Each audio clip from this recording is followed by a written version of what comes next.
Hey friends, Dave here with Transfer Express, and today we are taking a look at the durability of our UltraColor Max direct-to-film transfers after that post-press that we looked at in one of our previous videos. If you haven't seen that video yet, pause right here and go watch it. We will link it down in the description below and right up here for you to click on it and watch this video. So based on your feedback that we had on that video, every decorator out there wanted to see the wash testing after we put that texture in these prints. So we've got them both here, 25 washes later, to take a look at how these prints look. So from a distance though, you'll see that there's absolutely zero issues. Of course, UltraColor Max direct-to-film transfers from Transfer Express are rated to 50 wash-dry cycles, right? Independently tested, and in many cases, they will last much longer than that. So these washes are about halfway to the lifetime of the garment.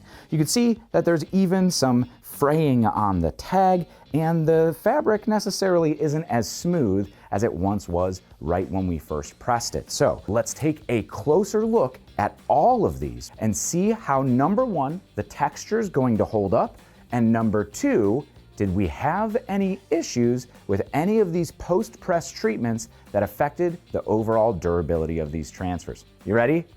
Let's get to it.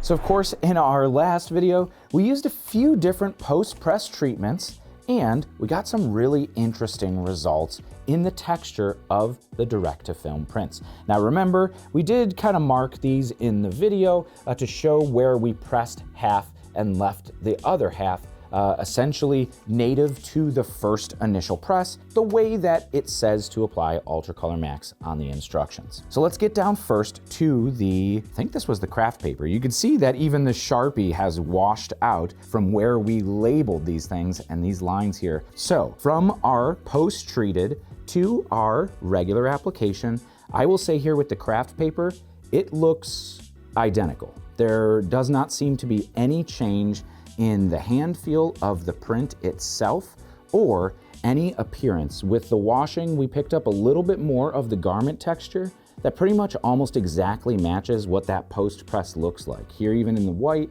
we could see exactly the same amount of garment texture. You can't tell that this half was post-pressed. It doesn't seem like there's any difference in any of the texture or hand feel. Smooth, pliable, and soft, and you can see that white stays nice and white. The yellows still look fantastic, and yeah, just no difference in any of the quality here. So if you're using craft paper for a post-press with UltraColor Max, it does appear like it is an unnecessary step, and it does not seal or affect the durability or the texture of the print really at all after the 25 washes here.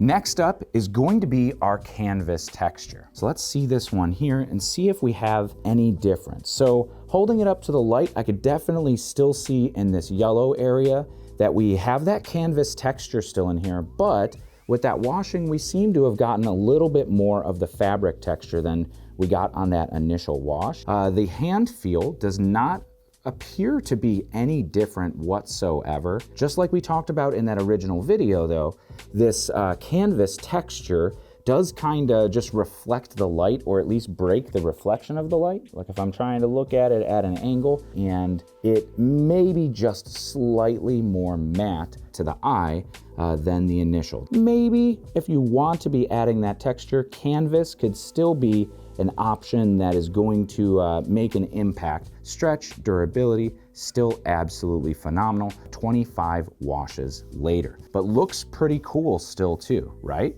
Let's move on to our flexible application pad. So this is the silicone flexible application pad sold through Stalls, where we were able to get that kind of almost screen printed texture in the print itself, right? So we still have a little bit of that texture, but it seems to have kind of almost through the washing washed out almost. Like we do still see that it has that fine screen texture, especially right here to our mark where it was half of it pressed. And you get a little bit of that, but with more of the fabric kind of coming through with washing the print, it is soft and smooth, still no crinkle. We don't have any crackling in this print. It does make such a minor difference. So it really is just that appearance on the top side of the print, but you could see it's not as pronounced as when we first pressed it. So some of that texture did kind of lift out of the print itself, but it does still look nice and screen printed. It's not peeling up or anything around any edges, and still a great, wonderful print. Now, the one that I know everybody wanted to see if it affected the durability, and this is the Skateboard grip tape. You can see our Sharpie here is almost completely washed out, as well as our lines. And while we do still have the texture, maybe a little bit reduced from when we initially printed it, it does not appear like it affected the durability of the print at all. So it's still holding very good on the edges. We're pulling fabric up around the edge just with how loose it's got in the wash. And just like all of our other examples, the UltraColor Max in that first additional press definitely has more of the shirt texture coming through. Now this does still kind of have that stippled texture.